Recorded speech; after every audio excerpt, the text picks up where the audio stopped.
Omulungi atulaba era tuwuliriza wano ku Kampala Media TV njagala okukulamusaako.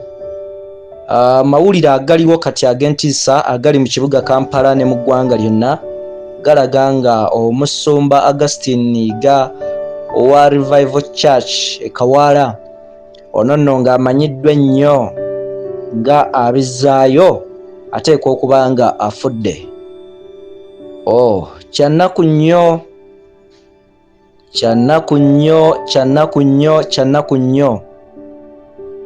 Omusumba Yiga Abizaayo afudde enkya ya leero mu ddwaliro Nsambya. Gy'abadde amaze akabanga ng'ajjanjabibwa olw'ebirwadde eby'enjawulo ebibadde bimumala embiriizi. Kaakati nno omusumba ono embeera yayongera okumwononekera. Onojjukira gw'atuwuliriza we yavaayo n'agamba nti teri kirwadde kya COVID-19. N'abeera ng'asibwa mu kkomera e Nalufeenya. Tugenda kukuleetera ebikankana ebibadde bifa ku mwami ono Yiga. Ayina emboozi enkakalize bwetaaga okuwulira ggwe atulaba n'atuwuliriza. Kinaategeerekeka omusumba Yiga ye mutandisi wa TV emanyiddwa nga ABS TV.